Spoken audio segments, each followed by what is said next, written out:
Is Sean coming? Yeah, I don't believe so. Is Sean in the band? We're more He's of doing a, his best. we're He's more doing of- his best. We're more of a modular piece of work here, He's on a show by show basis, He's second string right now. It's okay. He's busy. He is filming The Bachelor right now. Yeah, we're For a benching second, I him. was We're like, is benching he him for the joking? season. What if he was, though? That'd be awesome. Good for him. Yeah, Honestly, wouldn't surprise me. Wouldn't surprise me. Yeah, exactly. he's just so incredibly likable. He doesn't talk shit about me like Zach did. Exactly. It is super nice of him. Yeah, let's make it this kind of interview. So I wonder why you guys. Never mind. Yeah, go ahead. Eventually. How's it going, guys? Welcome to Audio Addiction. We have Luke and the Second Coming on tonight, and they can say their names and what they do in the band. Well, I'm Luke, and I sing songs and write them. Yep. I'm Ben, and I play the drums. I'm Brendan. I play guitar. I'm Zach. I also play guitar. I'm Matt, and I play bass. There we go. And we have Mr. Sean that's not here. He's too busy being the Bachelor, so I understand that. That's He more also important. plays the guitar. That's debatable. Yeah, Sometimes. and the piano, and everything else under the sun. Right now, he's not playing any of it. Yeah, you're right. He's not, and then Little I think ways. he's playing the Bachelor right now, which is incredible. Good, good for you, bud. Appreciate it. But thank you guys for coming on.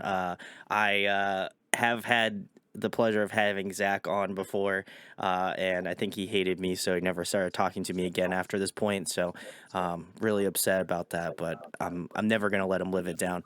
But I wanted to know, guys, how did Luke and the Second Coming start out? What is the origin story of the band? Ben, you want to take this one? Tell the Wilhelm story? Oh man, yeah. So let's go back to 20. What do you think, Luke? 2013. 2013. 'Cause I was still in high school.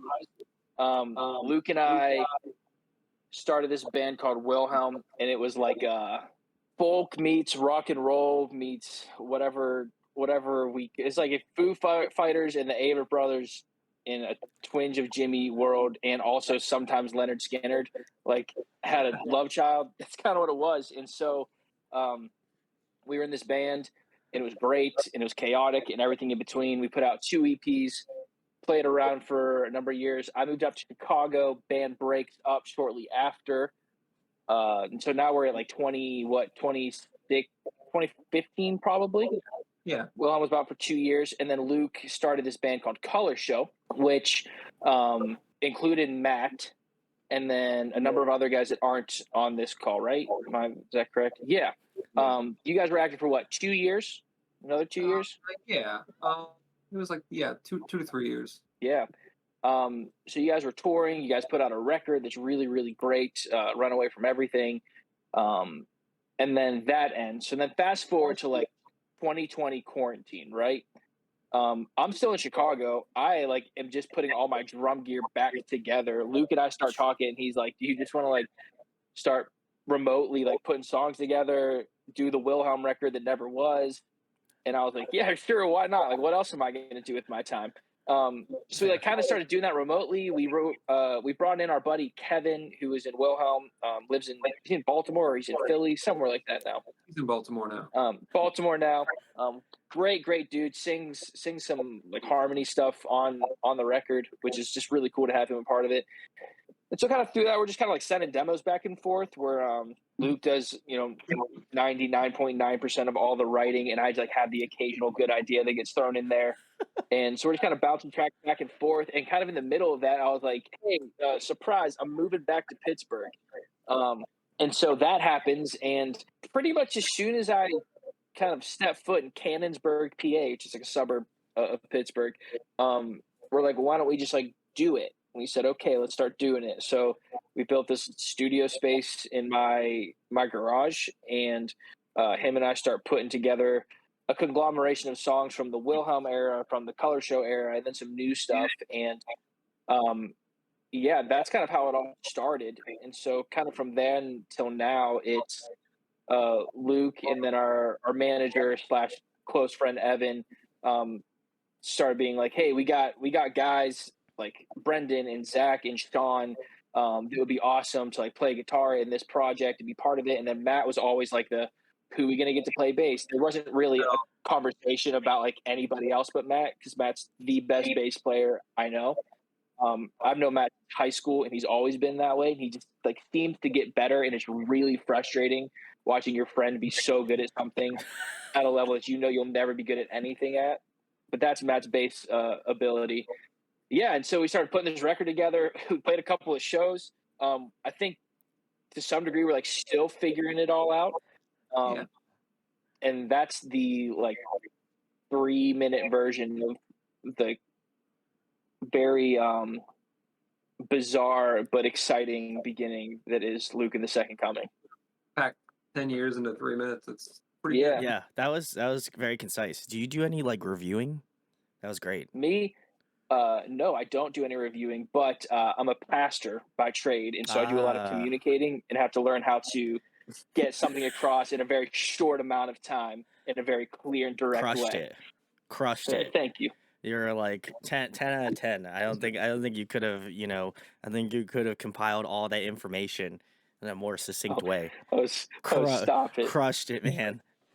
It'll go straight to my head now. The only thing I'll add is, plaque up on the when wall. we. Sorry, what was that? No, I was gonna say, I said now Ben's gonna have like a plaque on his wall. He's like, that one dude from Audio Addiction said I do things great, and then I'm gonna next time he comes on, that's what's gonna be on his wall. So We'll get you a trophy. We'll put it next to the Joe Star flag. The Audio Addiction Lifetime Achievement Award. That's what There I we go. want. I love it. I should start that now. But yeah, I You'll was be gonna a say first. the only thing I'll add is, when we decided that we were gonna do more than put a record out on the internet, we started like talking about who to bring into the band, and pretty much the first 3 people that we like mentioned said yes. So that was cool. Did you have a backup plan if someone said no? Well, we're figuring that out right now because It's We'll Sean, find out. right? I knew it. Yeah. It's the What are you Bachelor. gonna do? Yeah. I mean, hey, good for him. How many times am I going to recycle that joke? I don't know. We'll find out. But I think that, I think that the whole, whenever I ask that question, I always like to kind of know about where bands come from. And, I don't think we always think about the trials that bands go through to kind of get put together in that way. So I think for me, it's like, I like that. And then even more so, I think it makes me appreciate the music more because it took you guys that time to really kind of figure out who you want in the band, why you want them in the band, why do you feel like they're a good fit. And so for me, it was a pleasure kind of going through the 2 songs that are out, Sun Don't Shine and Live Forever. I checked them both out. I feel like as an interviewer, I should do my due diligence and check it out. And I would say I feel like Live Forever was a little bit more in my wheelhouse. Not that I didn't really like Sun Don't Shine because I think that was the first song I started out with, and I was like, this one's a little bit more like folksy, kind of like indie-ish, and I was like, I like this. And then Live Forever was a little bit more like emo alt, and I was like, okay, this is what I'm talking about. This is what I like, And so Not a Tom Petty guy, I guess. yeah, honestly, it's not that I'm not a Tom Petty guy. I was just like, I was kind of I honestly didn't know what I was expecting with a name like Luke in the Second Coming. So to be fair, I was just kind of going into it like this, and maybe partially like this a little bit. And I was like, this is cool. And then I went back and listened to Sun Don't Shine after I had listened to Live Forever, and I was like, okay, there's some things that each song has where like it feels connected in that way, but also I feel like Sun Don't Shine goes in a completely more like, again, that sort of indie folksy sort of vibe, and then Live Forever has more of those like distorted guitars, bigger drum sounds, and I was like, okay, I can get down with that. That was more my wheelhouse, but I imagine from what I saw in an article you guys had done, that there's possibly a release on the horizon. So I'll have to dig my teeth into the rest of it. But for for a start, not knowing anything about your band prior to this and kind of doing my research over the past hour, I was like, this is cool. I'm excited to see what else is to come. Certainly no pun intended, guys. That was not a pun. But I feel like it might be. But yeah, it was really interesting. And I think for having the members you have, there's this sort of individuality that I think each song had. And I think to have that many people working, with you guys on a track, I think it's hard to kind of find individual voices in that way, but with other bands that have like a large group of people within their music, but I didn't feel like that was. I feel like you guys kind of have that collective sound, and I appreciate that. As again, having a large mass of people, it can often sound a little difficult to feel that sort of individuality within the music. So I gotta give you guys kudos for that. I really enjoyed it, and that's no one paid me to say that. I just want to put that out there. Well, so the No- catch is that there's only 3 people recording it. That's fair. That is true. That's true. That's fair. Well, it sounds much larger than life, so got to give you guys credit on that. And I'm only imagine seeing it live, it's going to be that much larger. So I'm excited. Hopefully, Philly, you guys will make it out to the Philly area soon. Who knows? One of We'll these find days. out. One of these Hopefully. days. Well, you guys are from Pittsburgh, so I feel like there's that inner rivalry. Oh yeah, we're like, we're not Oh, coming to man. Philly. Yeah. Yeah. We'll go literally anywhere else. Wow. All right. Well, no, I college Like, I drove to I didn't Philly expect the there other was day. going to be this type of beef in it. I was. I'm just Yeesh. I don't have anything against Philly. Me neither. Dude, I bought my drums in Philly. Flyers. That's about it. That's Yeah, there that's is fair. that. There's Um, hockey beef. The rest of the beef it doesn't matter. it's just the hockey beef. Go Birds. Go Birds. Oh, jeez. I like how that was like simultaneously like I hate these guys, but also pander. Let me pander to everyone in Philadelphia. It's great. Everyone has a price. Yeah. Guys, let us know what the price is. What is the price You in the listen to my comments? music and think I'm not pandering? Come on. That's I think about it. Just a little. I mean, it is Luke and the Second Coming, so I feel like you had to your name was personally broken off from the rest of the Second Coming, so I feel like, there's a little, there's got to be a little something there. You want to comment on that, Luke? Since it's your I don't really know what to say about that. no comment. All right, well, guys, make sure to let Luke know that, his name is first and then the Second Coming is at the end, so, I don't want to say anything, but Oh, you There want might me be to talk something. about the name? sure, why not? Oh, yeah. All right. Talk about the name. Well, so as Ben alluded to, I've been a writer for a long time and like I've made a lot of songs, and I kind of had a chapter where I thought maybe I'm not going to do this so much anymore, and then I realized that I'm just going to keep doing this forever, right? So what I really wanted was like an umbrella to put everything under, and I wanted like a Tom Petty kind of name, right? Tom Petty and the Heartbreakers. Fair, yeah. I don't know. Jason Isbell and the 400 unit, those guys. And I've always had a big admiration for the people throughout music history that will just like tell you that they're awesome and they're not afraid to say it. Kanye Wests and Noel Gallagher's of the world. So I called my band The Second Coming. And that's all there is to it. I don't know what to think about that. I'm just gonna let that lie where it's at.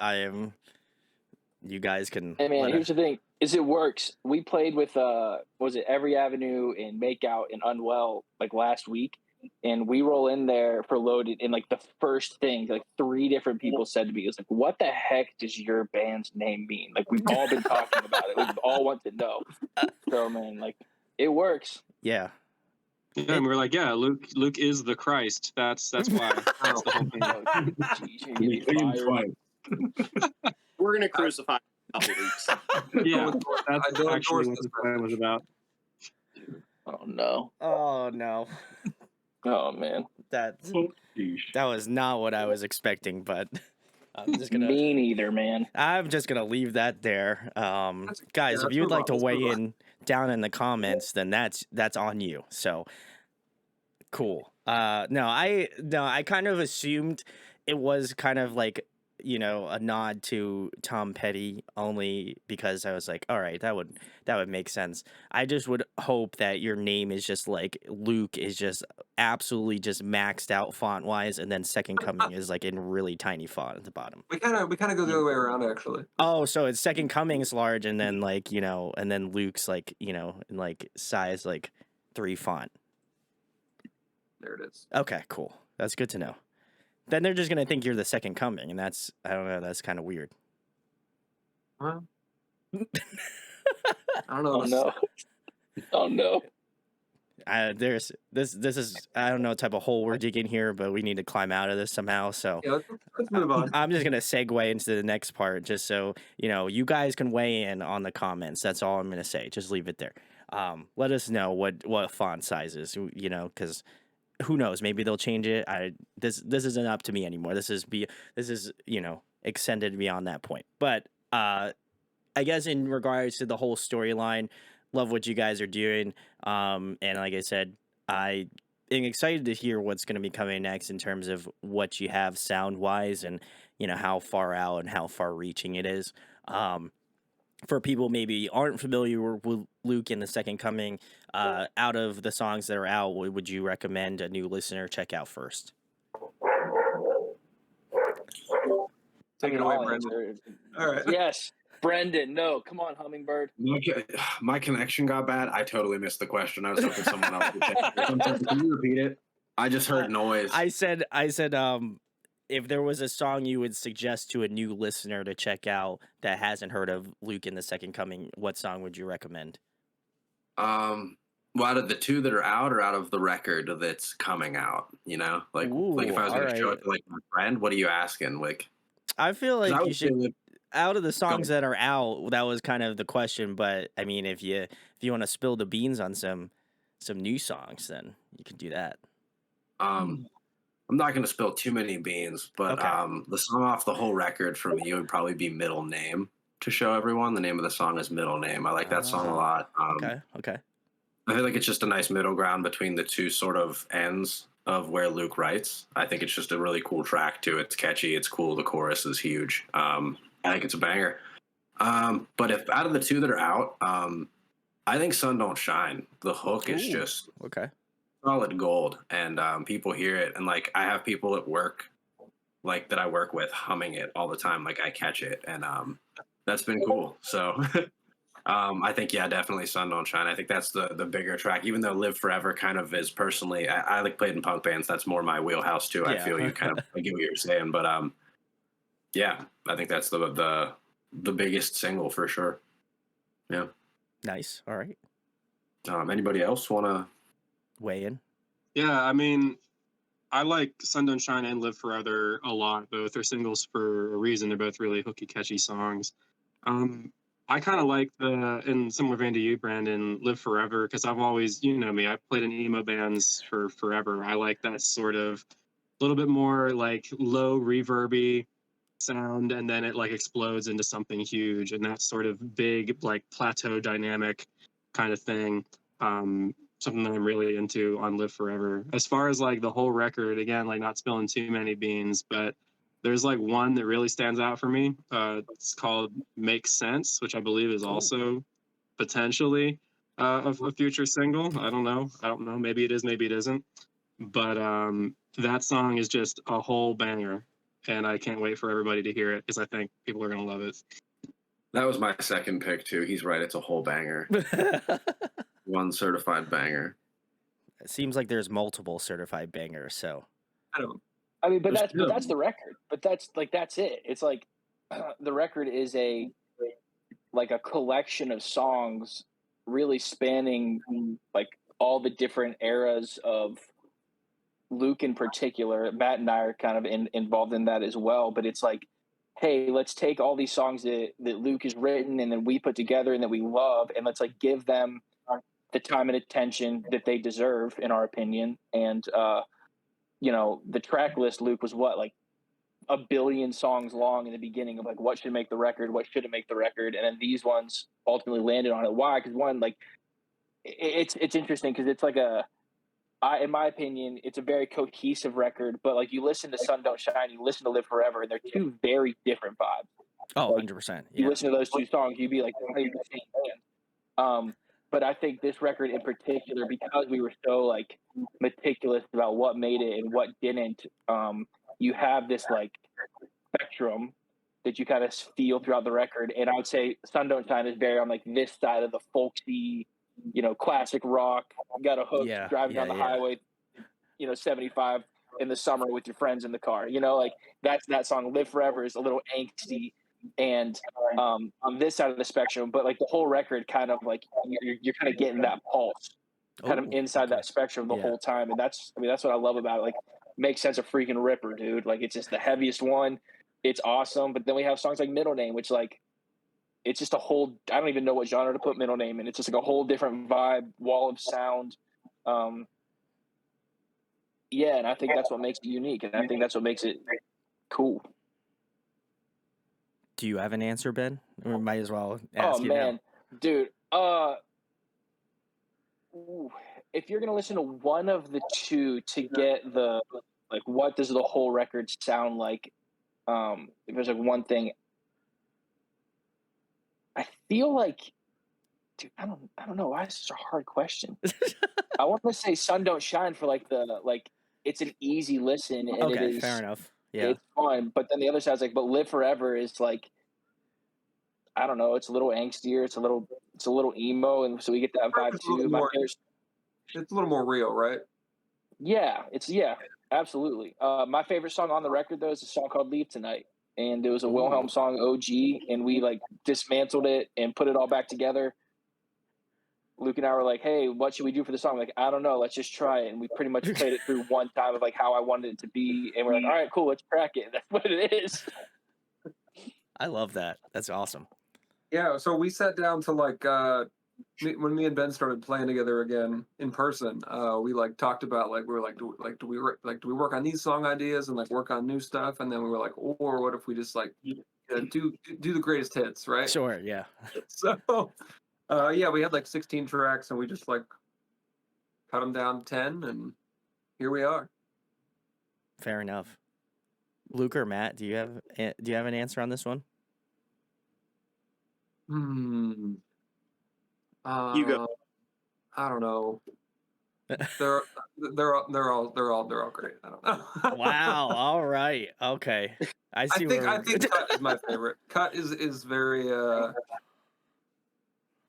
Cut is like it hits the formula and is still a little surprising in some ways. So I like it for that reason. The two I want to mention are not going to be singles.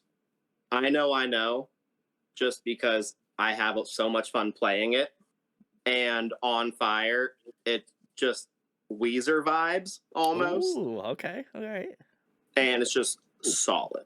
I also love On Fire. They all make fun of me because I play a bayou riff, like some like deep south bullshit on the beginning of that song. And yeah, so now anytime that like that song comes up in rehearsal, I just immediately get all eyes, and they're like, haha, it's the bayou song. It is. It's the Bayou song. Yeah, it's like an angry old man in the deep south is like sitting on his front porch looking out over his swamp, and he's just angry. And That is quite the way to describe a song. Wait till you hear it. You'll be like, "Oh, that yeah. makes sense." Like, oh yeah, okay. Yeah. I'm gonna do it live so I can just have that visceral reaction to be like, Yeah, can we Yeah, they get were a right. listening party on Audio Addiction? yeah, absolutely. Let's go. I'm in. I'll be down. Let's get it going. I do feel like I made a comment on Sun Don't Shine. I'm glad you guys mentioned the sort of like classic rock sort of sound that you guys have with that one. I felt like that song to me felt nostalgic, but also had like these like sort of modern emo touches that I think it really transcended the song in that way, and I was like, that is what really hooked me initially. And then as I mentioned, I also listened to Live Forever, and I was like, this has more of that like angsty feel that I was was hoping for, you know. And so I think you guys kind of cover that gambit super well. It almost feels like, from what I can imagine, because I have not listened to the record yet, it almost seems like there's this almost like roller coaster sort of effect where, you know, you have some songs that are a little bit more aggressive, a little bit more, you know, a little bit more in that sort of angrier, like punk almost territory.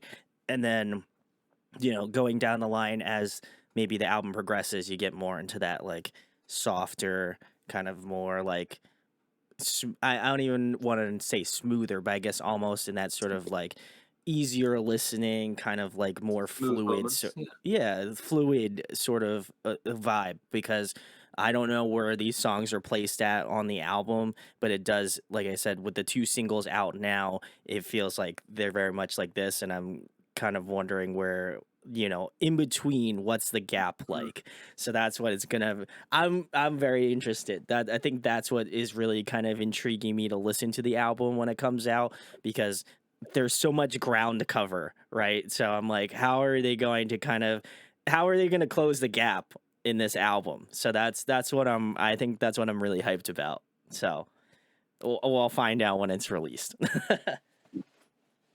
So the next question I have for you guys is also another interesting one.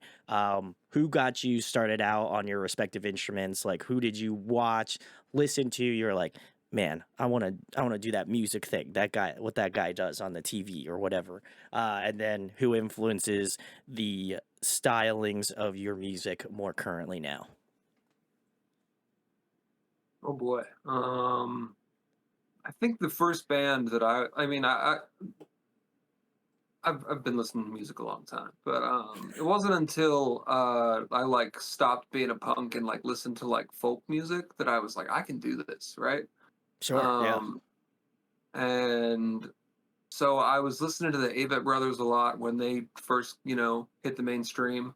And then when I really started writing the first Wilhelm material, the first the 2 albums that were out at that time that I listened to over and over again, and really I think were like the like bedrock of my writing, where Jimmy Eat World's Damage had just come out. Nice. Yeah. Which is like not one of their great albums, but It's all right. it was okay. out. It's good. And I disagree.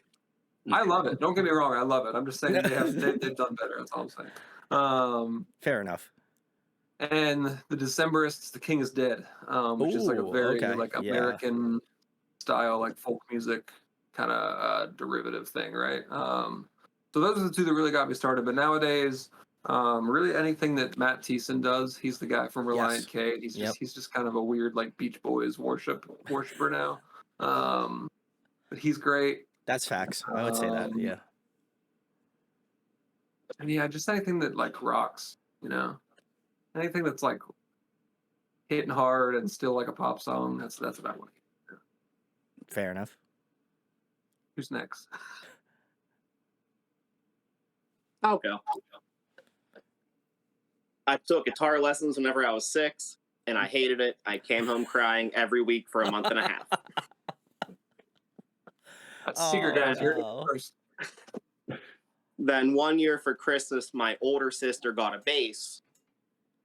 The next year she got a guitar, so she started teaching me all the bass parts to the Green Day and All American Rejects and Blink-182 songs she wanted to learn. All right, yeah. I never heard this.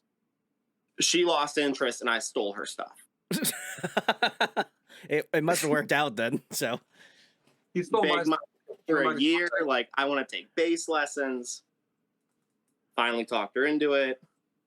Took bass lessons. I ended up going to college for music. But whenever I was 13, all I wanted to do was be Mark Hoppus. Oh, that's a good one. Yeah. That checks out. That checks. I can confirm that. I don't remember being 13. That's so long ago. I am right. 13. And I was always getting grounded, so the only thing I had to do was play bass. You got the chops, though. Matt's got the chops, so he does have the chops. It all worked out. Yes, he does. Well, I'm glad you got grounded, Matt. Me too. Shout out to Matt's mom for grounding him.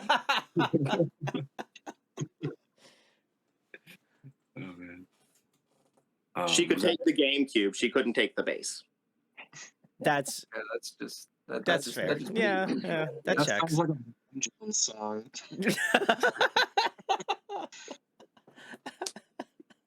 Guitar Boys. Let me think here. The first time I saw a band that really like blew me away, and I was like, I'm gonna do this forever, was The Fall of Troy. My Nice, cousin, my cousin, a dude named Kaler, he showed me a lot of really, really good music when I was a kid. He like one summer he came over and he gave me like it was like a Fall of Troy record. He like burned all these CDs for me. It was like Fall of Troy, Coheed and Cambria, Death Cab for Cutie, like a whole bunch of stuff that was like really big at the time. And he just blew my. I was like 12 or 13, and I was Dude. like, "What is this?" You know what I mean? Like, what's up? I was gonna say I remember like the week before Blue Sky Noise came out, like my friend like had like pirated it and like gave me a burned copy, and like I didn't think anything of it at the time, but like that's like my favorite album. Absolutely, It's the that only whole deal. scene. Yeah, definitely definitely legally. He legally sent you made you a CD. Just wanna say I got your back, Luke. Legally Well, made you a I'm not gonna CD. mention any names. I didn't steal the CD. Secret flavor is crime. You wouldn't download a car. Yeah. Those commercials. Living Down told me to steal the album. Could It wasn't- download a car. Could download a car. Heard it here first. I would absolutely do that. You wouldn't Brendan, were download you? the second coming album off of the SoundCloud stream and illegally release it to people before it was supposed to be out. Dude, I would love it if someone did that. Are you kidding me? Why would you Brendan, love were you it, ever a Ben? number 12 fan? Because that means that Yeah. someone really cares about it enough to be like, people have got to see this thing. Or that's that, or like that person hates one of us or all of us and just wants to ruin it. But hey, man, all press is good press, baby. Let it happen. I'm sorry, Brendan. I interrupted you. People are listening when we win. Oh no, it's all good. And yes, Ben, I do. The number 12 looks like you and a lot of that weird Yeah. slam Yeah. stuff. Like Yeah.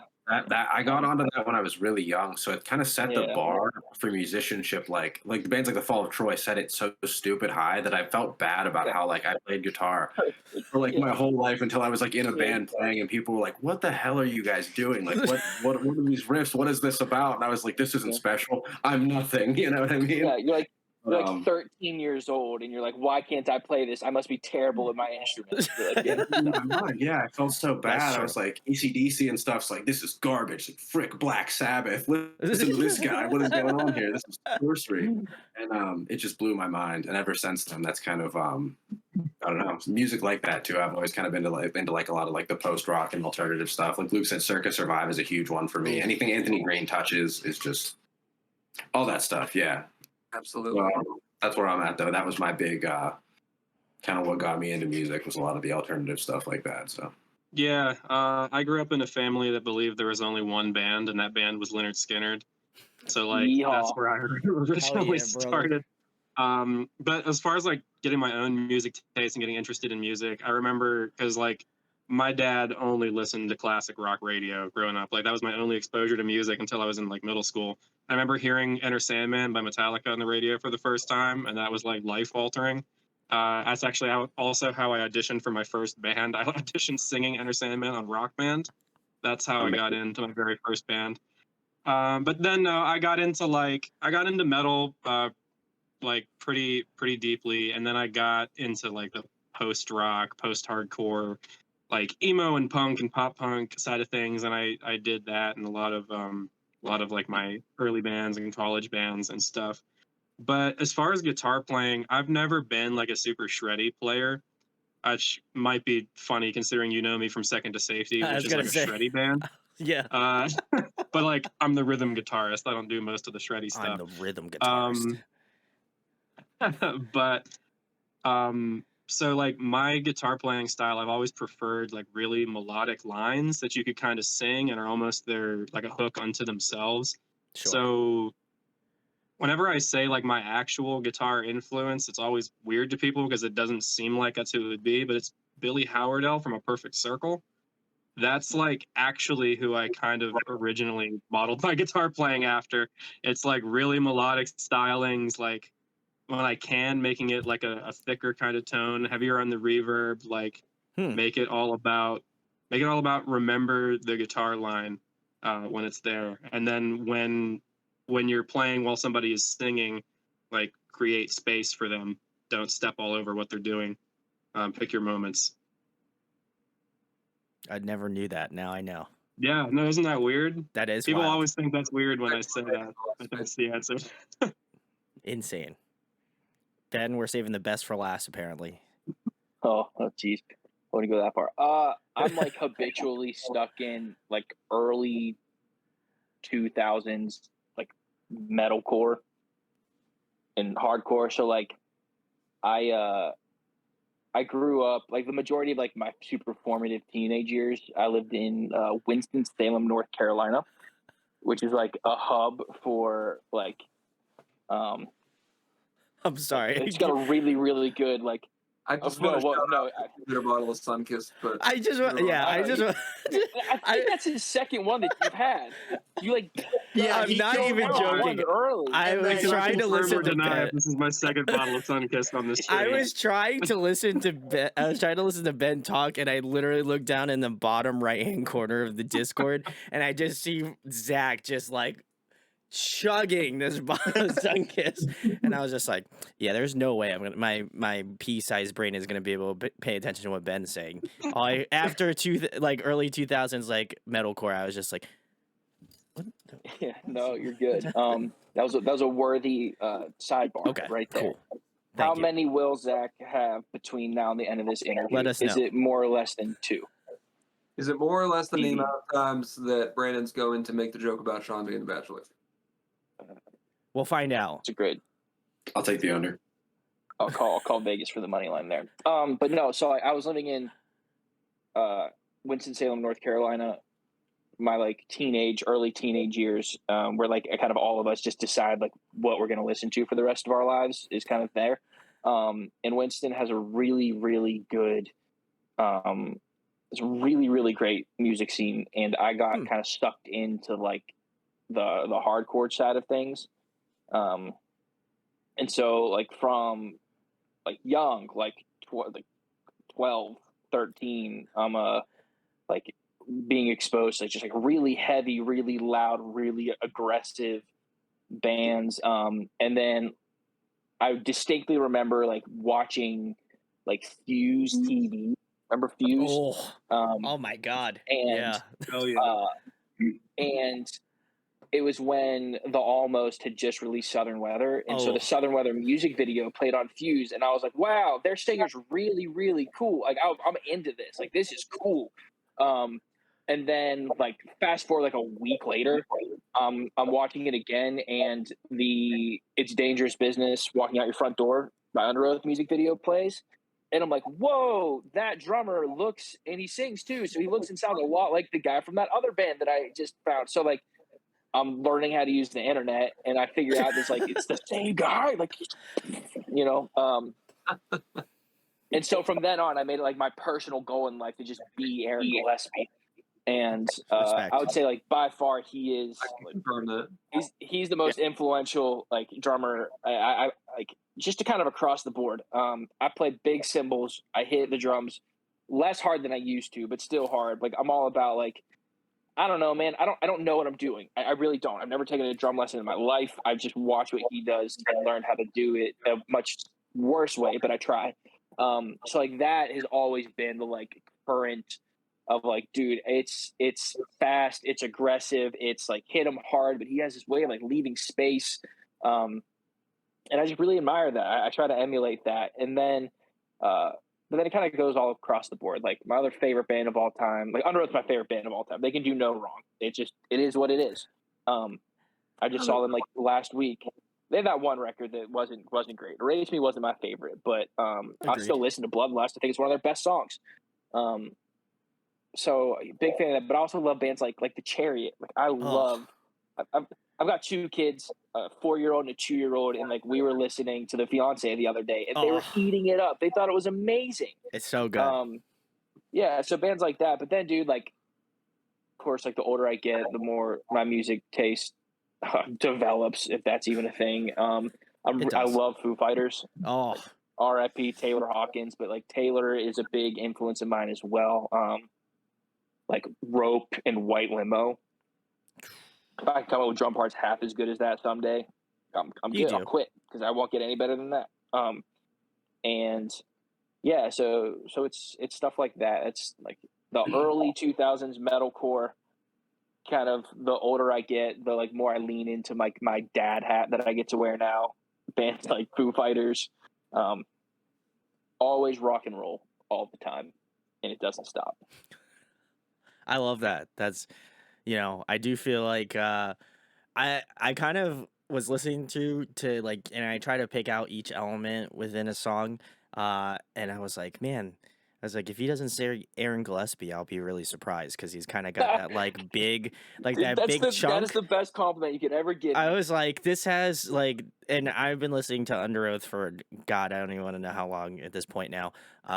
They were one of the first bands I started listening to when I started getting into more like post-hardcore and like metalcore do you music. like Voyeurist?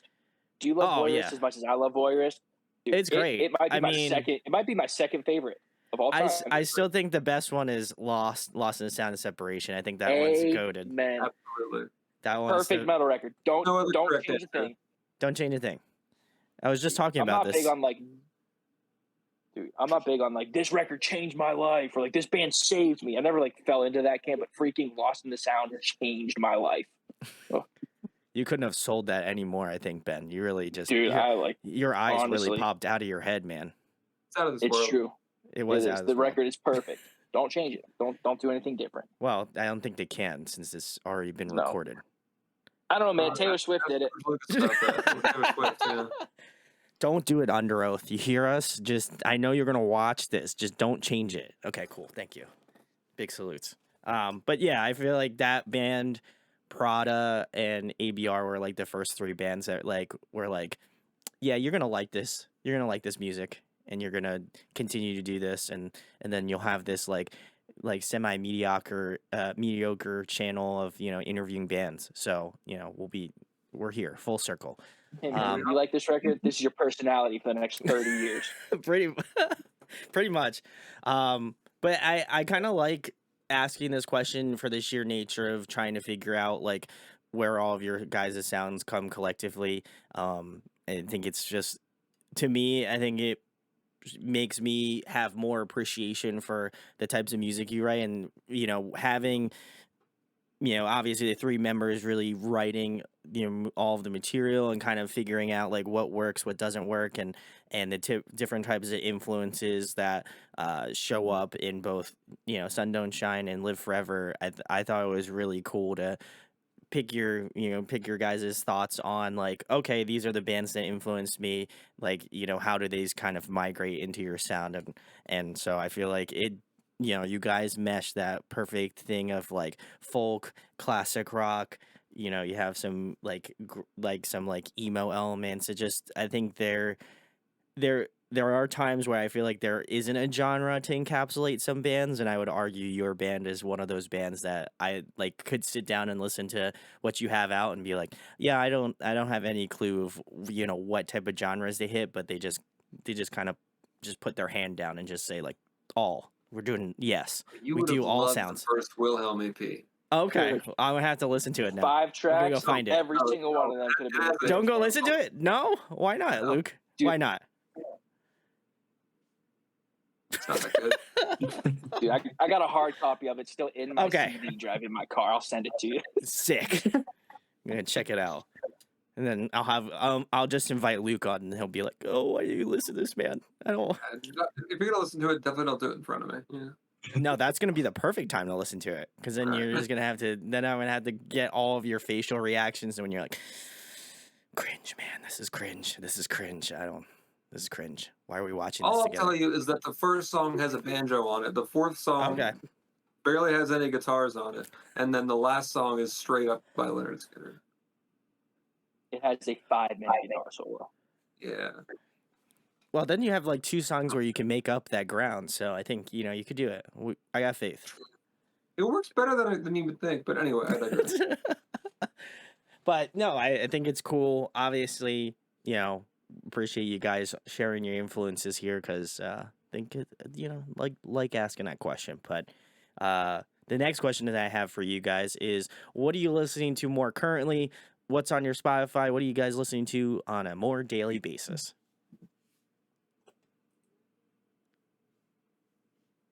We're all pulling up our Spotifys. Everybody. Yeah, I mean, Yeah, like everybody pull them up. Let's go. Pull 'em up. So I really just listen to anything that is like, you know, big and current. Like Kendrick's album dropped, I was all over that. The 1975's album dropped, I was all over that. But if it's not something like that, then I'm just listening to the first 3 Oasis records on repeat. All right. Yeah. That's impressive.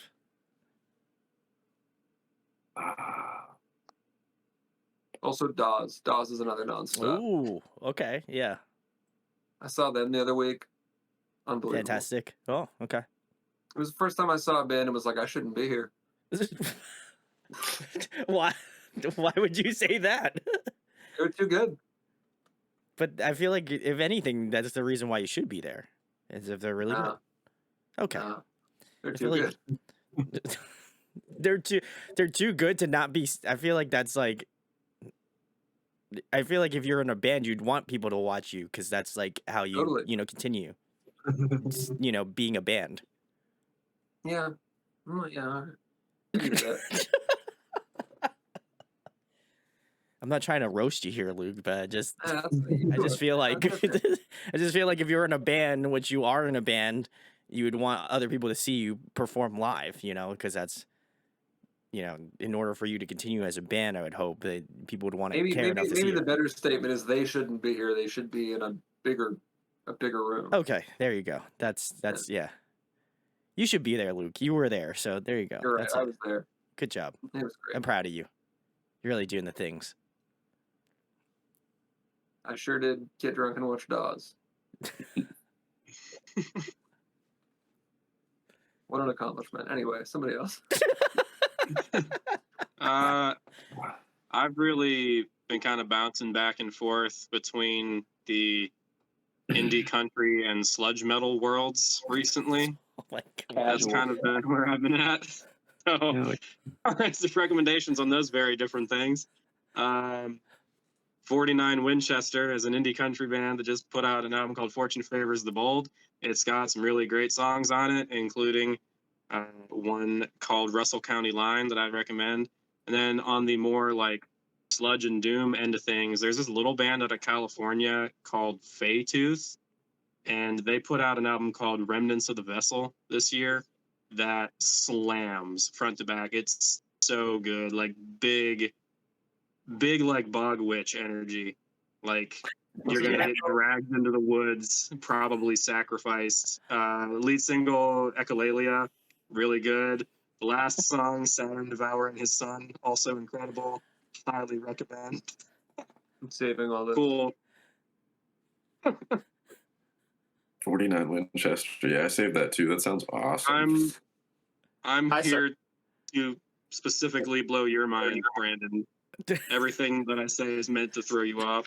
I think you did that the last time, and you have yet to not solicit a face. So, kudos. So yeah, 49 Winchester and Faytooth, very different bands, both very good. Check them out. All right. Well, I'm gonna check out both of them, and then I'm just gonna tag you in both of the videos that I do. Be an Xaxamaniac. Anyone else?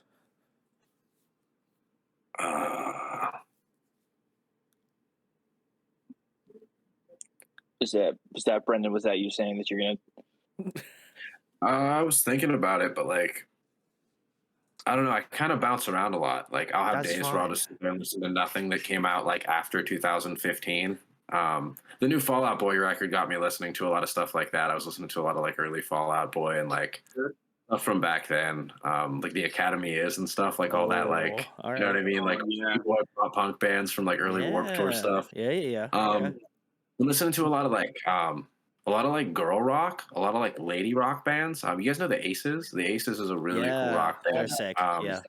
4 girls. They shred guitar. They shred bass. They're incredible singers. Their drummers. They're just awesome. They're so good. I like them and Pale Waves a lot. I've been listening to a lot of that lately. Ooh, nice. I'm Cool Kids is another band that's really neat too.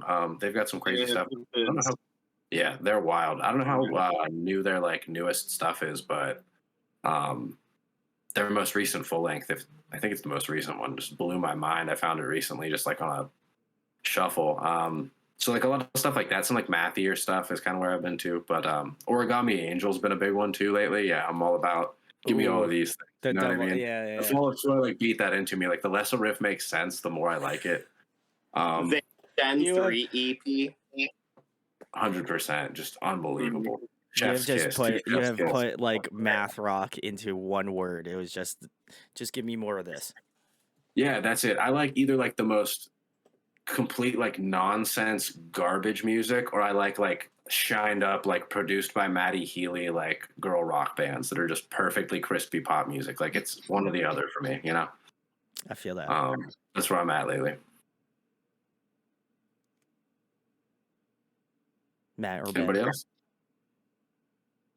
Matthew, you want to go first? Sure. A lot of hip hop. Just going through Kendrick, Action Bronson, Run the Jewels. And then I've been on a really big Motown kick, just learning any Motown song. So like what's been the big song that's been kicking my butt? Ain't Nothing Like the Real Thing. It's Marvin Gaye, and I can't remember the other singer on it, but it was fun stuff. One of my sole purposes in life to bring Matt back to earth by playing, boring music. I do think the music peaked with Motown. Like everything that came after really didn't need to happen. It's true. As the guy who said I am listening to a country indie artist and a sludge metal band, I don't know. That I feel like that is. I'm going to take your comment as a grain of salt here, Zach. But then before this, I was listening to Avenged Sevenfold's second album. Oh, Just yeah. mix it. Let's go. Ben? I mean, obviously, like, oh, hang on. Siri's telling me to be quiet, Siri. Go away. Sorry. Like, the first thing that comes up on repeat is, like, the entire Voyeurist record. That record's almost 2 years old now, but I still listen to it every day because I love it. My son, my 4-year-old PJ, his favorite band. I'm not kidding. This is not an exaggeration at all. His favorite band is Rage Against the Machine. He loves Evil Empire. He loves it, and so we've been listening to a lot of Rage in the France house lately. Youth Fountain. Oh, nice, yeah. Dude, Century, dude, that song, like, I do this thing where, like, I'll get a song, I'll hear it, and then I'll think it's the greatest thing in the world, and I will just beat it to death. Century, I'm doing that right now. I'm doing it with Century. I'm doing it with Forget Me by Louis Capaldi. So freaking catchy. And then Anyone by Justin Bieber. If you've not listened to Anyone by Justin Bieber, it is one of the best pop songs I've ever heard. It's so good. I don't know why. I wanted him to release a record that sounds exactly like that. Just give me 12 tracks of that. Then outside of, like, beating those tracks to death, there's a band from Minnesota called Durry, Durry. Durry, they like went viral on like TikTok or Instagram or something with like a clip of a song, and they only have 10 songs out. They released 10 songs, all as singles, and they're super, super good. It's like a brother-sister duo. I think the front man is married to I think the bass player. Yeah, and they're super good, just like an indie pop rock band from Minnesota.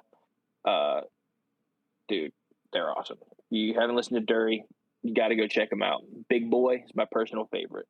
Ooh, all right. I'll have to check out Durry. I just remembered that Lana Del Rey put her new album out, and that's also incredible. 10 out of 10. Oh, yeah. All right.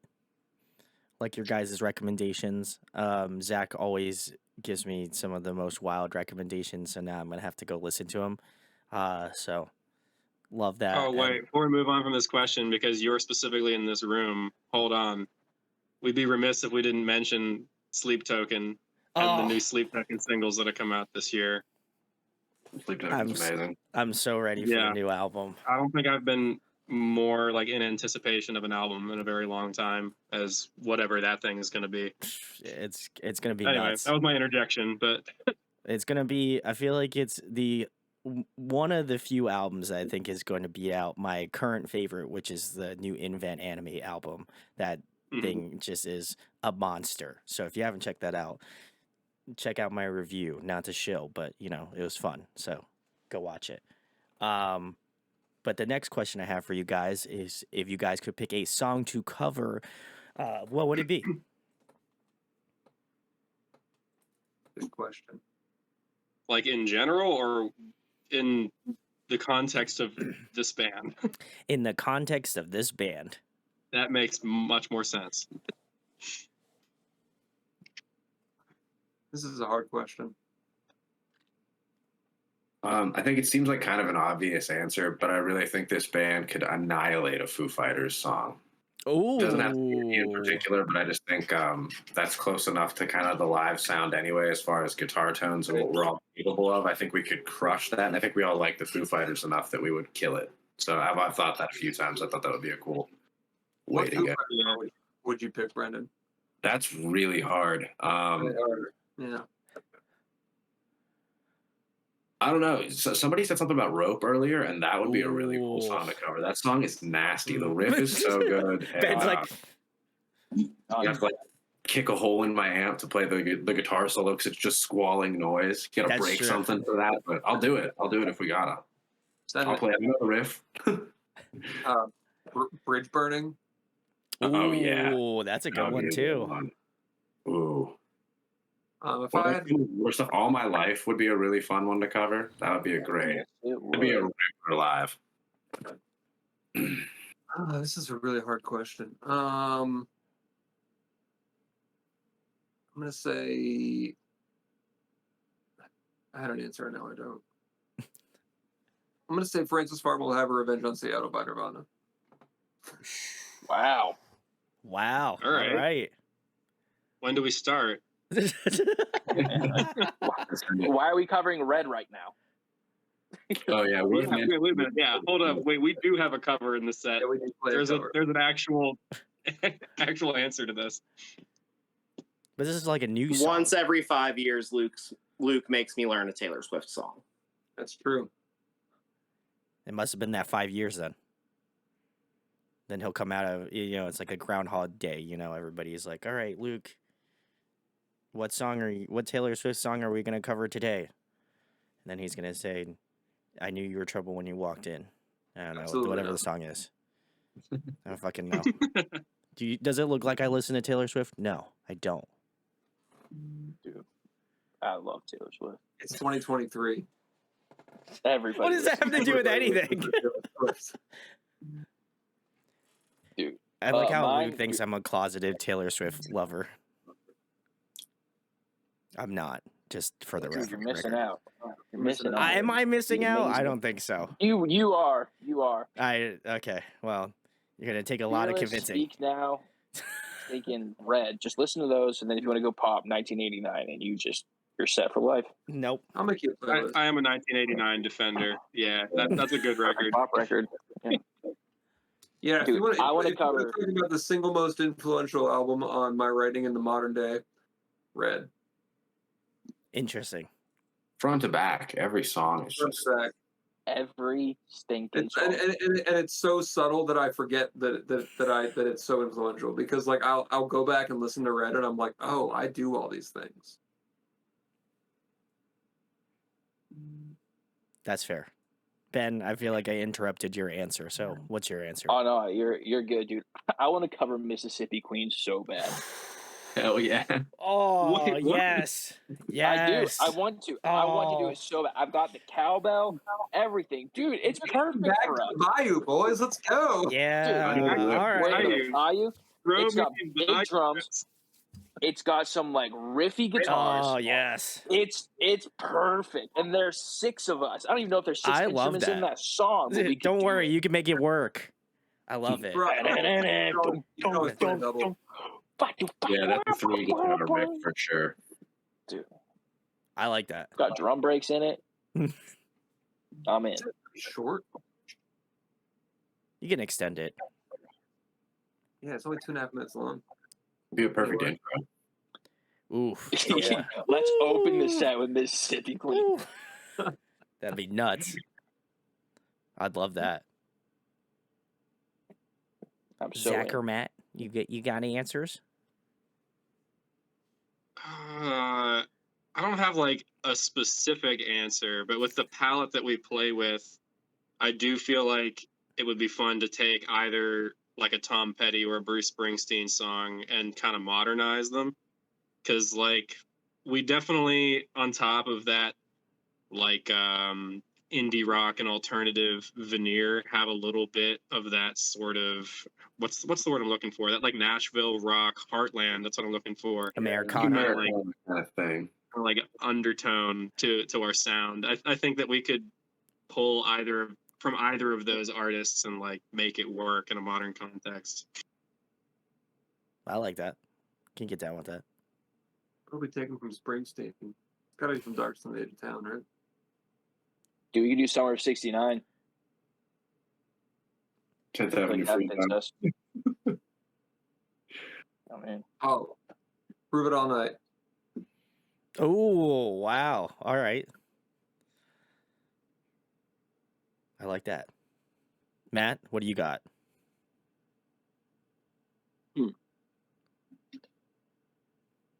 I don't know. I haven't really thought about like any covers.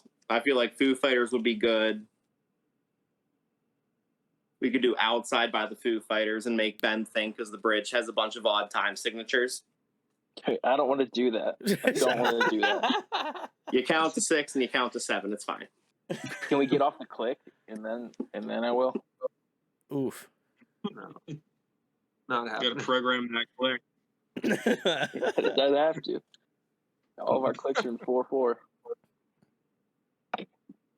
I like that answer though. That would be an interesting sight to see live, and I think you may or may not put Ben in a mental breakdown. So mid set, I don't know. Whenever you place it in the set, I feel like that'd be.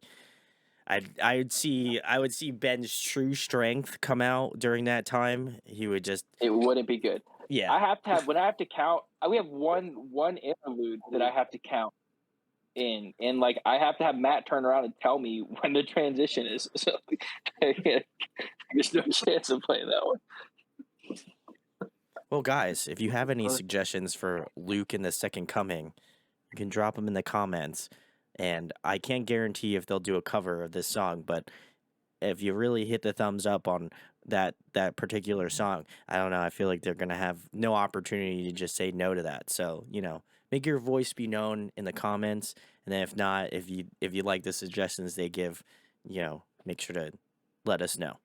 But Your comment section is just going to be full of people commenting "break stuff, Limp Bizkit." I love it. Let's do it over and over again. I it's going to be nuts. Well, if you actually do put that, I'm just going to make sure I thumbs that up and pin it. So I got you guys. Next question I have for you is, what is your favorite food to eat, guys? Oh man. Sushi. Oh, all right. Definitely All right, sushi. Brendan. Let's To be go. honest, I grew up like thinking I didn't like Italian food because like I would just be like fed like boiled noodles and spaghetti sauce out of a jar. But then I watched The Sopranos, and they were always eating this amazing looking Italian food. So I learned how to make real Italian food, and now that's like all I eat. It's real Italian food. Yeah. Okay. I'm not allowed to eat like anything anymore. I'm on like the most restrictive diet in the whole world, but pretty much any kind of stir fry or any kind of curry, but specifically green curry for me. Oh.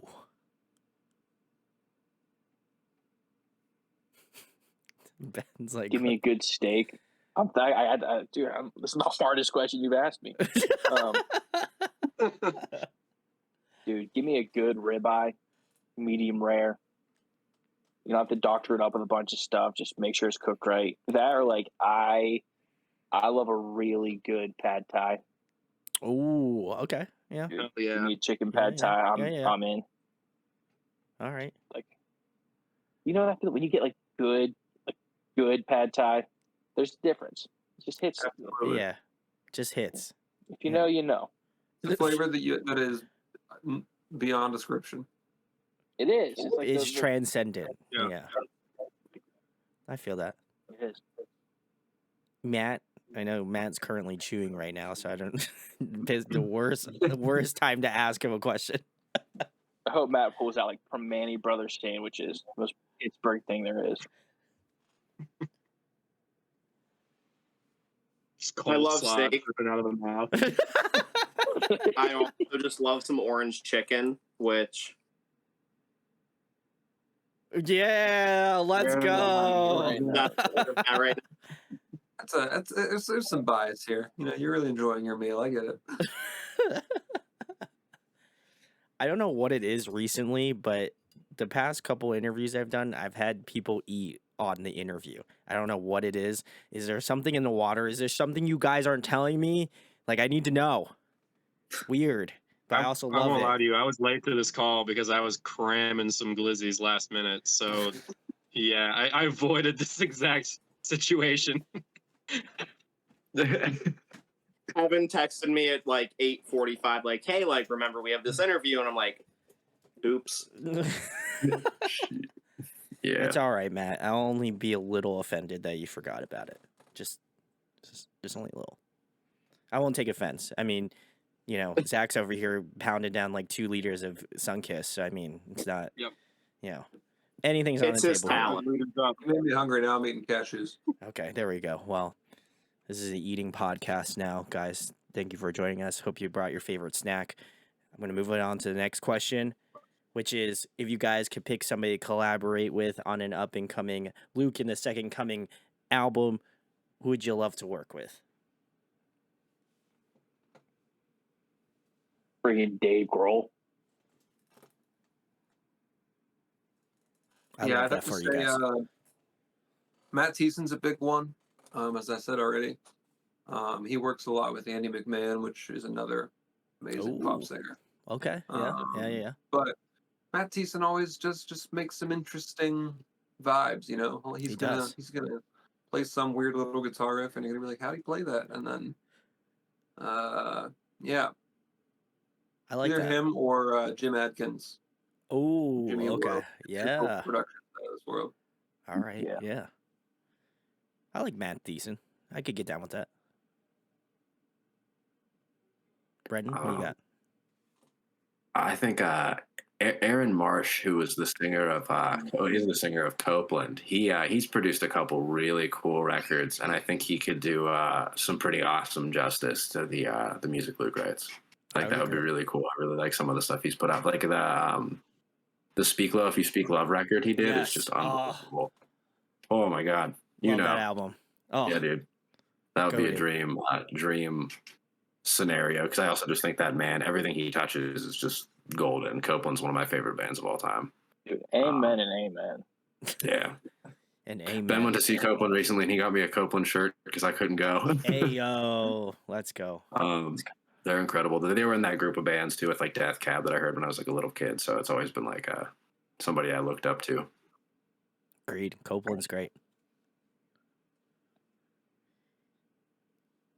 This is always like a hard end of things for me because I'm not as familiar like the production end of stuff, but like maybe Andy Hall, like Manchester Orchestra, I think would be like a decent person to pull some new ideas out of. I think he gets that whole like you can make rock and roll without just tons of reverb shtick that we kind of have going. So I don't know. That's the best that I can give you. I think it works because, like, when I think of Manchester Orchestra, I'm just like, man, he just comes up with some of these like absolutely huge choruses. So I could see that. Yeah. I could see that working out pretty well. Agreed. Matt, what do you got for us? DJ Khaled. Okay. Now you have some explaining to do, Matt. Why is DJ Khaled top of your list here? I couldn't think of a better answer. That's how you know you made it. Luke and the Second Coming featuring DJ Khaled. You're right. We are the best music. As That long would as kinda rule. exactly another one. Yeah, the answer should have been like Drake. Anybody who's gonna get us in the top 10 like Spotify artists. Yeah. Yeah. Wait, fun DJ Khaled fact. Y'all know that Khaled is both his first and last name? His like full legal name is Khaled Muhammad Khaled. Huh. DJ Khaled Muhammad Khaled. Incredible. Yeah. Wow. What? That is pretty nice. That's pretty Be spectacular. amazed I did how not know much DJ Khaled comes up in the bands that I'm in. It's kind of I a feel thing like for Zach. him. I feel like Zach came on here to just purposefully break me as a human being. You know, That's my purpose he in is life. he is he has solicited the most reactions out of me here. God, now I'm not gonna be able to think of any other question. Now I'm just more concerned as why would you name your kid the same first name as your last name? That just seems. It's like if your name was like John Johnson. Like, why would you do that? Philip Phillips. He did that on purpose. Evan Evanson. Why? You know, like, you couldn't think of another name? Like, anyway. Well, guys, listen. You know, they're going to be dropping this new hot track with DJ Khaled that's coming out really soon. Extreme features here on the channel. I know. I'm glad I'm glad the guys were able to come on here and tell me this news. And they're gonna get it remixed by Skrillex next month. So insane, wild track, you know. So much love. You know, when you guys start hitting like, you know, stadiums and stuff, don't forget me. You know, I'd appreciate it. I'll mention your name to Khaled. Yeah. All right, we just guys. start calling him Khaled now. Yeah, you guys are on a first name basis, so it works out. And it also is convenient that his last name is his first name, so then, you know, you won't get it mixed up. There you go. Fun fact for all of you.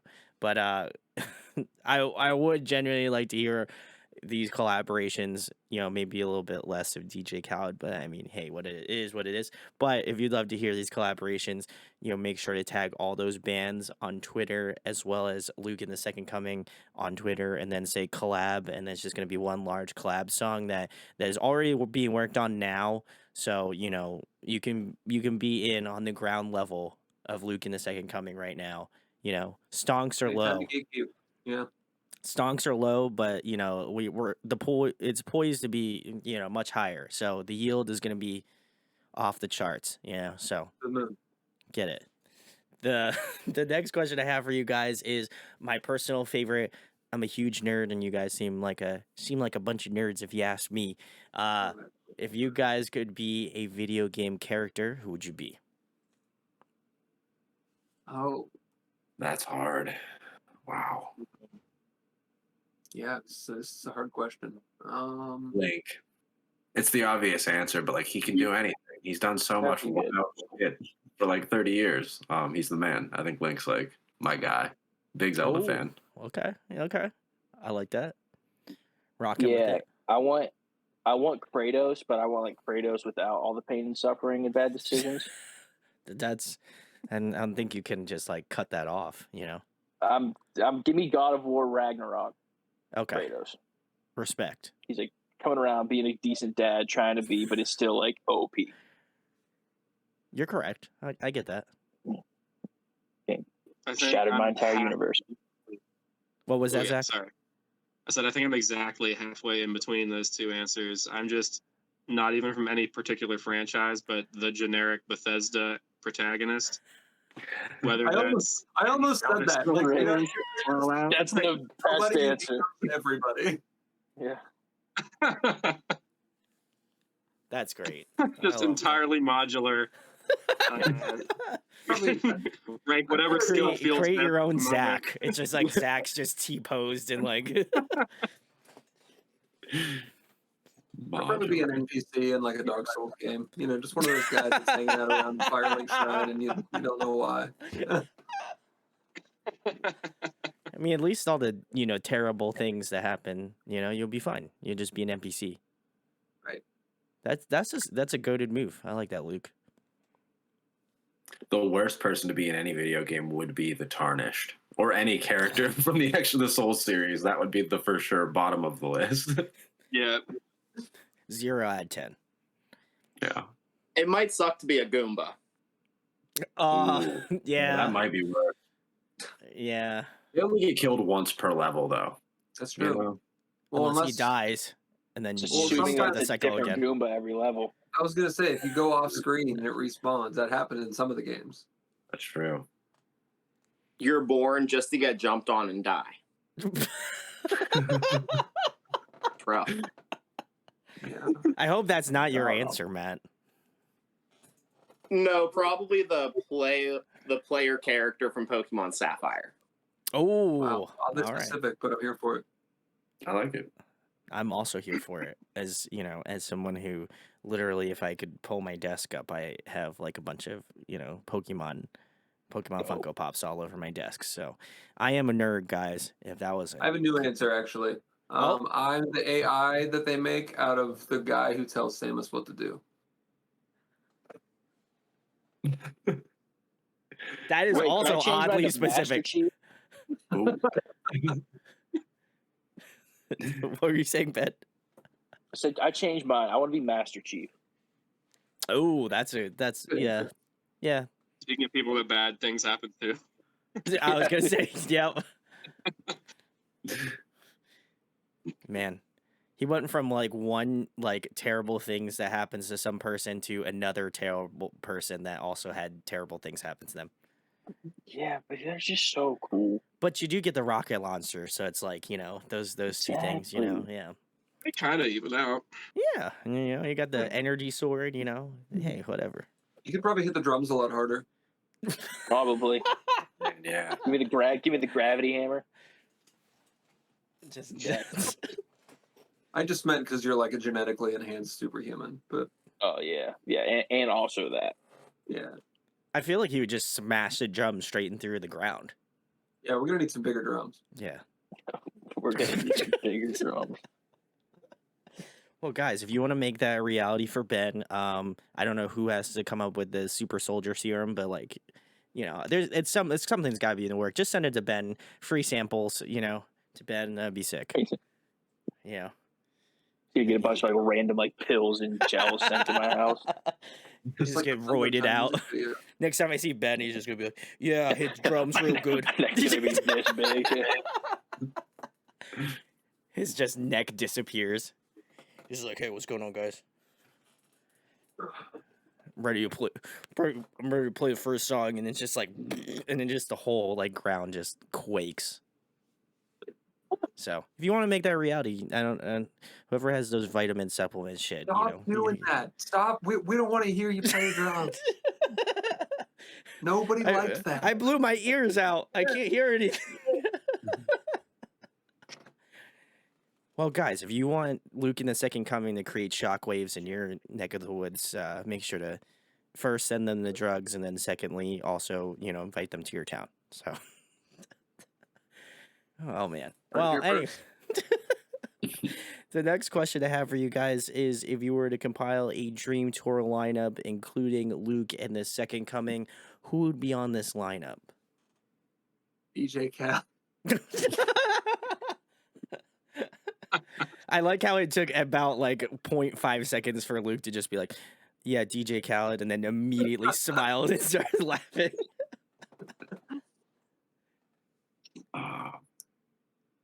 So the answer is who's going to project us to the highest level of fame, or just like who do we want to hang out with the most? And in both cases, I feel like it's just the Foo Fighters. Yeah. I'm in on that. Yeah, honestly. Yeah, it's probably Foo Fighters. Yeah. We could open. I'm good with that. Just, Yeah. Right. I would be too. We're on the bill. Yeah. No, you guys are closing the show out, and then Foo Fighters are opening. They're a great like local band, They're right? opening for us. Yeah. Yeah, Local sick local band, right? We could get their in like, Pittsburgh, we could right? Get their, Yeah, like, they're cover band, heavy metal cover band. I think Taylor Frank band, so Oh, never mind. yeah. they've got some good hits. For being a local band from Pittsburgh, that's kind of cool. Good for them. Yeah, up and coming local band, the Foo Fighters. I'm Have you amazed you've heard. Yeah, I know. I'm really surprised I heard of them too. They seem like they have a I guess the following's making it out here to like the Philadelphia area, so good for them. Glad they're doing well. Well, I think that's it. That's the answer. That's the answer. That's it. That's the collective answer. Yeah, Well, guys, we're the consensus. I love that. Guys, listen, if If you you want want to to bring just like Queens of the Stone Age, that'd be cool. okay, yeah. Well, Yeah, okay, yeah. okay. Is there Josh anyone Homme, else? yeah. Is there anyone else you want to throw on this here list, Luke? Since it's your first names, on the in the band name. 3-point font. Actually, can we open for the Oasis reunion tour? Yeah, sure. Why not? Yeah, let's do it. That may be too big of an ask. Yeah. As Steve- if the Steve other said no two Oasis weren't big reunion tour. ass. Yeah.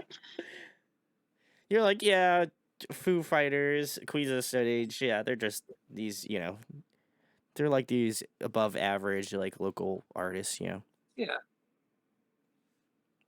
I wouldn't know. It's like Oasis. I hope one day they watch this and are like, "What the hell, man? What is this?" They're like, "We really love Luke and the Second We're gonna Coming." go back to those Peaky Blinders accents, but yeah. There you go. Yeah. Coming full circle. Well, guys, listen, if you want to just make this insane world tour happen, so they can hit this, closest stadium near you, you just tag, the Foo Fighters, Queen of the Stone Age, and Oasis, and then it's off to the races, people There we say go. if it's on the internet, it's got to be real, so just saying. That's what I hear. Put it out What there. if we just fed this idea to a, like an AI bot and I think see they what would, kind of content it comes up with, yeah. Yeah, there you go. That seems like the move, Luke. I'd argue. So, guys, world tour happening real soon. If you check all of the links in the description, then you'll have access to the pre-sale, so then you can buy tickets to this world tour. So, you have to click all of the links, though, and then make sure to follow all of them. I don't make the rules, but, that's how it happens. Just for research purposes. So, go check them out. The next question I have for you guys is favorite TV show, favorite movie. There's an obvious answer I'm forgetting. Oh, The Sopranos. Favorite TV show. Forget about Okay, you gotta get over it. it. Favorite movie? My favorite movie is definitely Hot Rod. Oh, That's a Good choice. my man. I It's have to incredible. I have to go find the DVD. I have it in my room here somewhere. Dude, I- somewhere in my house. Incredible. That's awesome. Yeah, that's up there. I haven't watched it in a long time, but it was once very important to me. There it is. We used to watch that movie every single time I'd go to your house. That's a fact. Every single time. Great I movie. think it just became background noise after a while. Absolutely. It would just end and we'd put it on again and start doing something else. It was your office. That's the answer I get. Favorite- Yes. Yeah. That makes sense.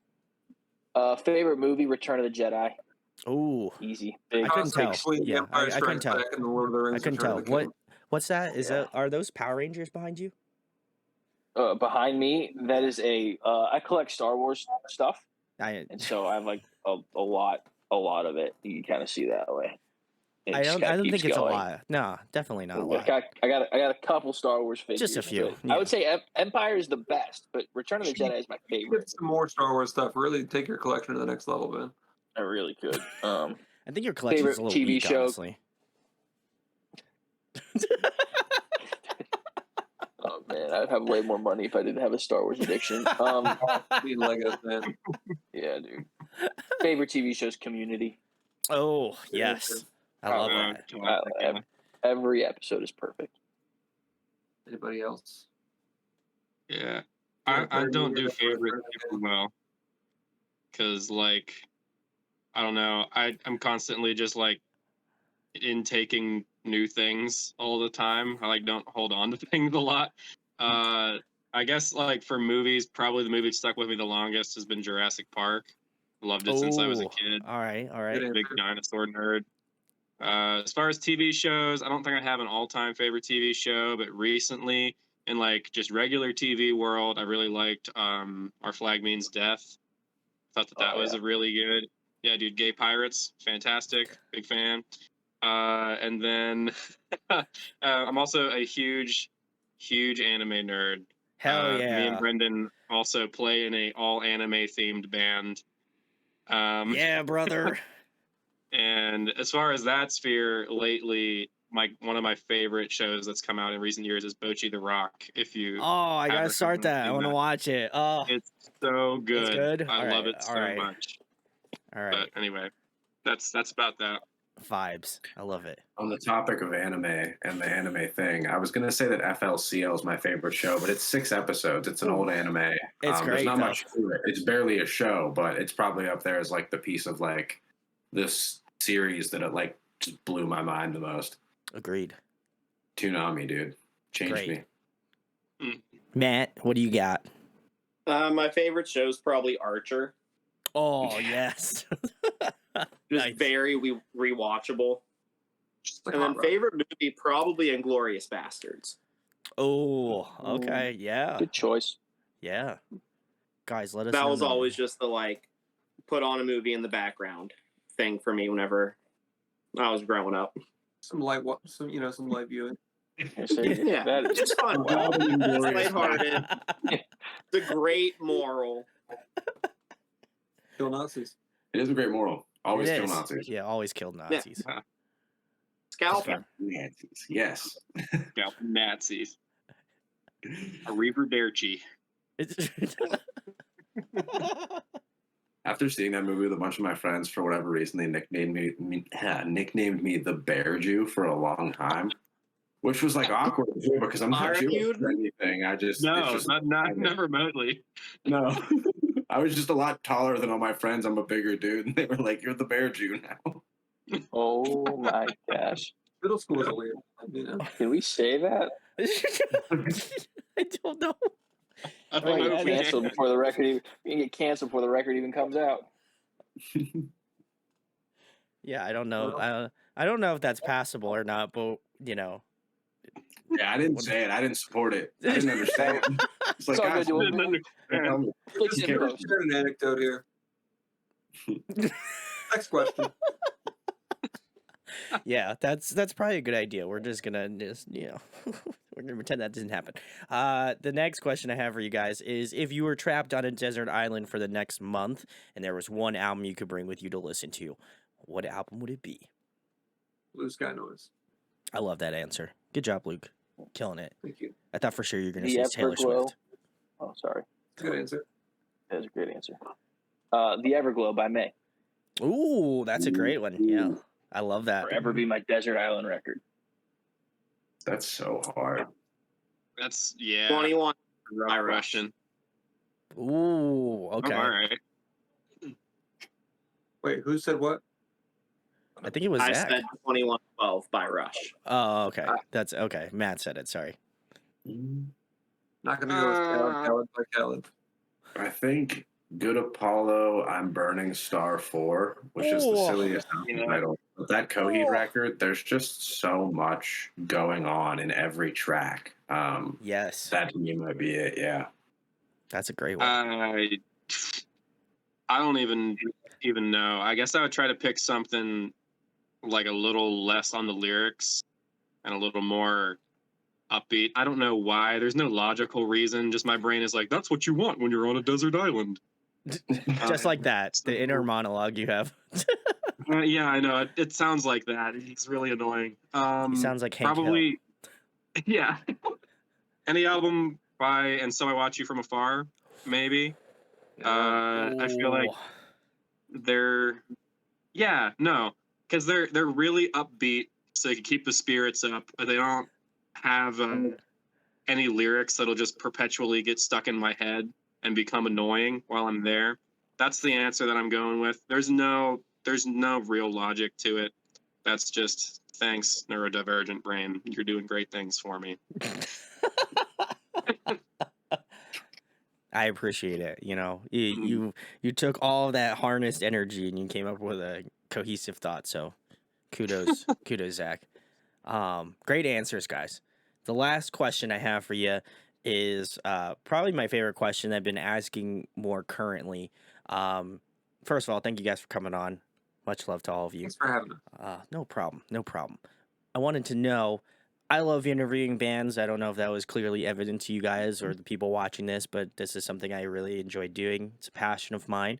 But why do you guys make music? I feel like we always talk about, like, people enjoying music, why, people spend like countless hours of their lives creating something for people to like ultimately dog shit online. Just kidding. I think it's great. You guys are doing great. But why no, I wouldn't. And if you do, I'm coming to your house and I'm gonna find you. So don't do it. But I really think that musicians are just kind of like unlike any other people. I think it's obviously what bonds me to the people that I have here on the channel. But why is music such a crucial part of your life, and why do you continue to do it? Because you realistically could be doing anything else with your life. Somebody else go.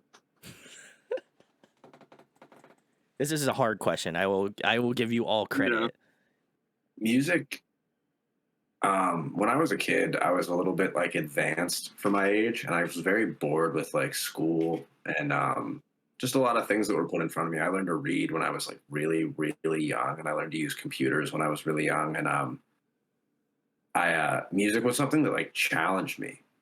Like when I first started learning to play music, it would make me so mad because I could see what was happening right in front of me. You know what I mean? You'd watch a video or look at a tab or look at sheet music, and you'd be like, "This is what this is. It's this, this, and this." But it just wouldn't happen for you, and it was like the challenge and the reward of like what comes out once you get there, and like looking back at it and the things you've done. I think just that sort of I don't know. I think anybody needs something like that to have in their life. I think it's just healthy to have something to pursue like that, something that keeps making you mad and making you want it more and want to get better at it. And yeah, for me, that was it.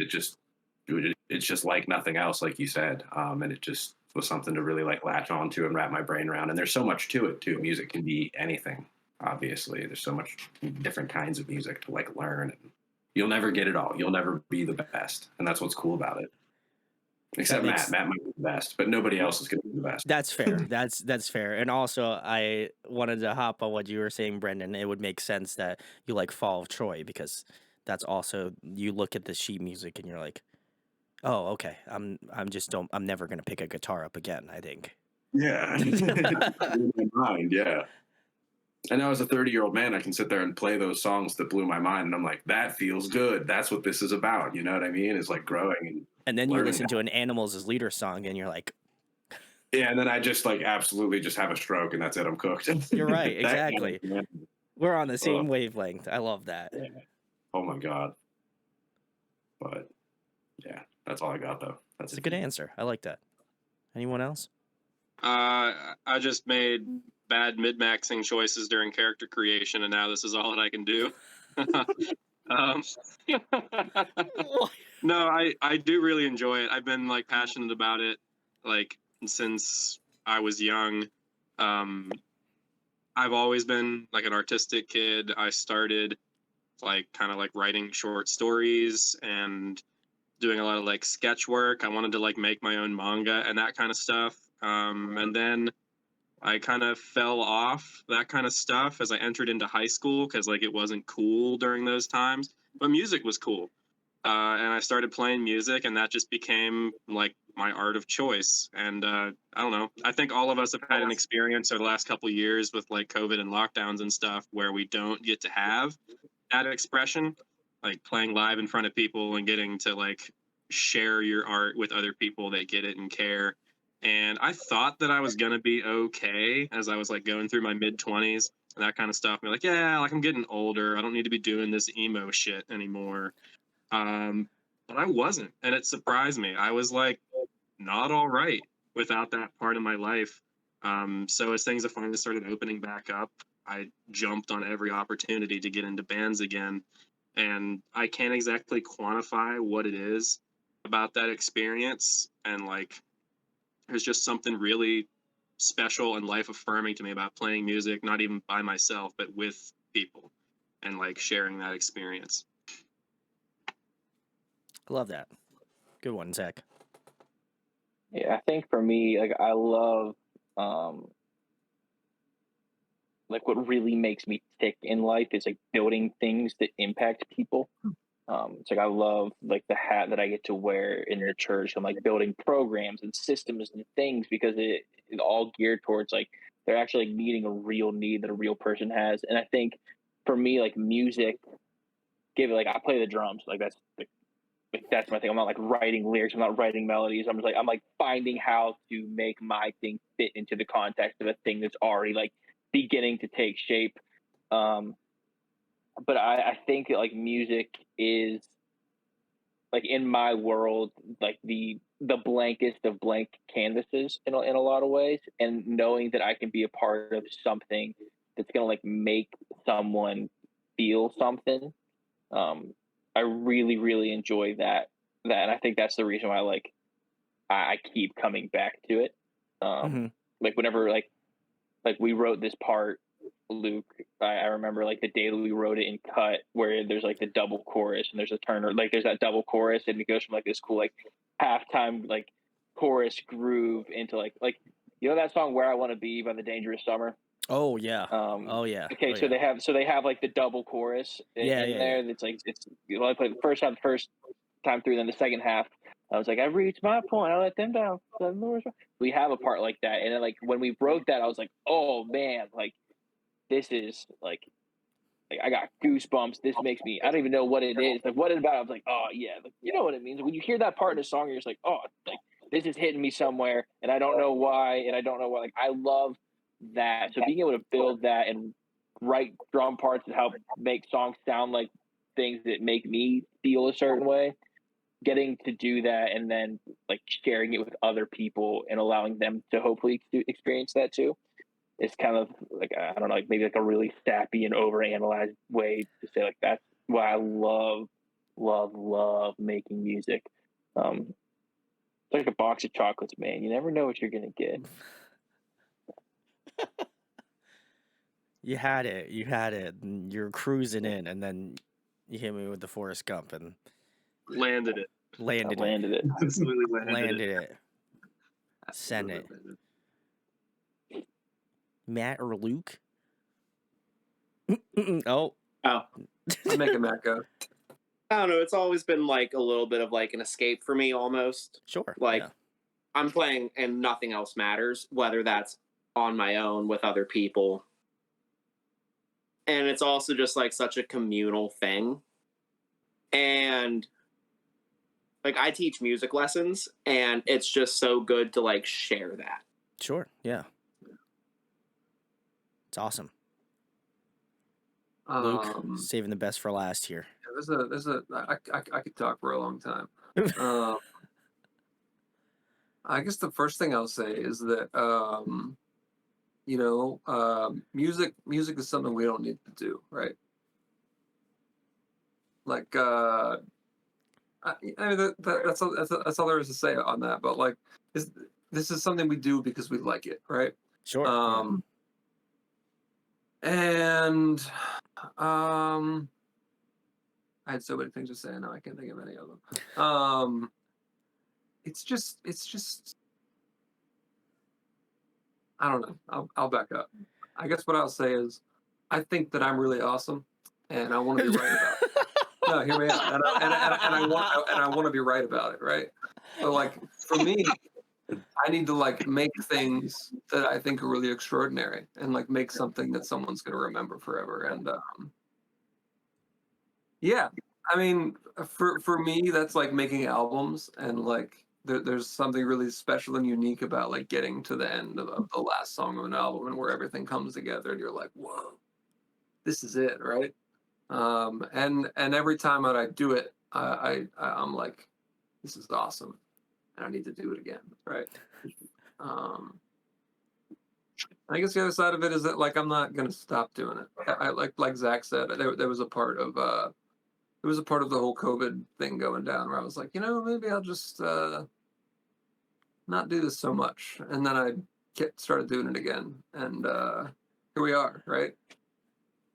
You're right. I very much thought I was done doing this after like Color Show stops being a thing, and then,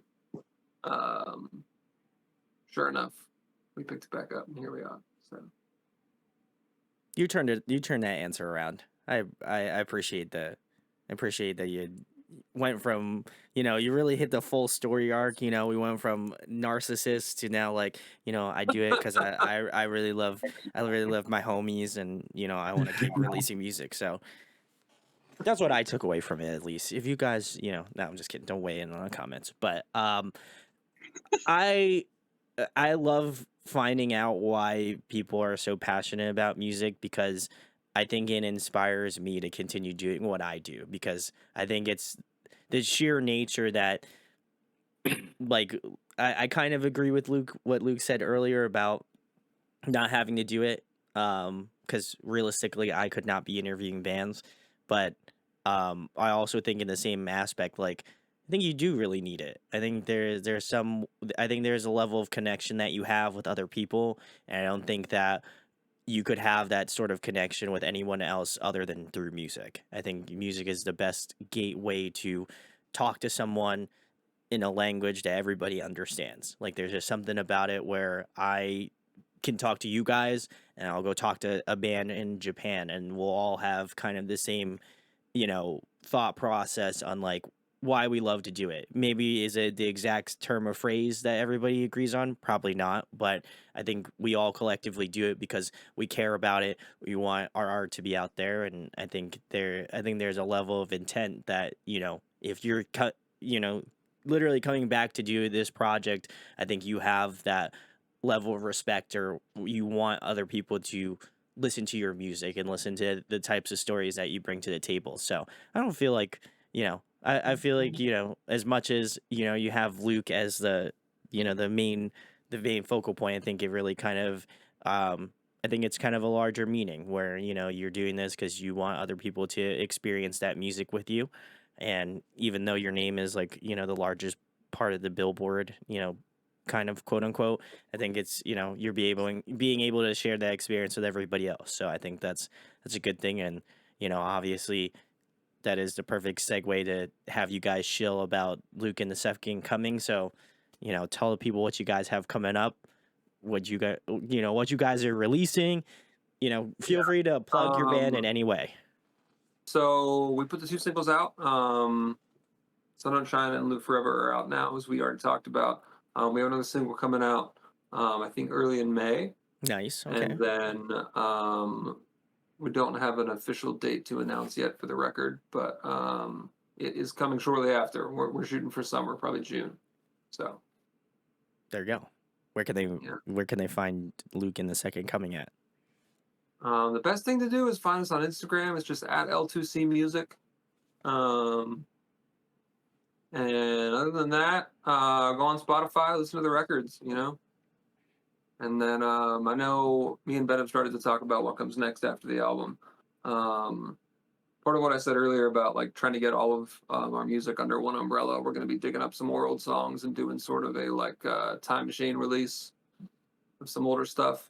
And then, looking forward to getting into writing a new album, which is something I haven't done in 6 years. So, well, best of luck. Wanted to give a shout outs to Evan. He was the one who got this all coordinated. So much love to your manager. Yeah. Also, Spaghetti Man. That is. We didn't talk about Evan at all, but I really need to publicly say that I'm nothing without Evan. So I like how you saved it for the end. That's if you made it this far. Which Evan, we love you. You're great. Evan's my dad. Sorry, your life sucks. Well, listen, I also want to give a shout out to Sean. I know, I want him to, hopefully he'll take time out of his busy bachelor schedule to watch this video, but I want to give a shout out to Sean because I messaged him first and said, hey, can I have this band on that you're a part of? And then he didn't show up to this video interview. So I love that. I hate that. So thanks a lot, Luke. Thanks so much, Sean. He brought us I will together. give him a forehead kiss for you, just for you. I mean, I did, I did trap him in a basement in that 1 second to safety video. So I Oh, that's think right. We did do that. yeah, so he might have a vendetta against me. Who knows? Yeah. And also that was not real, guys. I just want to let you know. I just, in case my channel blows up and you guys are going to try to cancel me, that was fabricated. So That was entirely orchestrated for your Said- entertainment. yeah, there you go. So No crimes were committed in the making of that zero video. crimes. And I Zero. didn't steal a Circus Survive album. Yes. Yeah. If we're all not committing fraud or crimes or any sort of criminal activity here, Luke in the Second Coming. I mean, we have a pastor in here, so I mean, come on, we can't be committing crimes. Oh, I feel like Ben's gonna beat Not an me up agent of the now. law, actually. So we Right, cleric, not paladin. yeah. Dude, my D&D character for 2 years was a cleric paladin hybrid. Of Wow, course there it you was. go. Oh, yeah, Don't make right. me get Octavio in this. All right. Well, on that note, guys, go check this. Go check out Luke in the Second Coming. If you definitely love a mix of like nostalgic sound and just a great modern emo touch, then you should check this band out because they're for you. So check the links below. Go give them a follow on all of their social media, and I hope you're equally excited for their new album to come out. And sometime in the June month. I don't know. I can't confirm. They said June, so it could be July. I don't know. I'm just gonna hope it's June. I don't know either.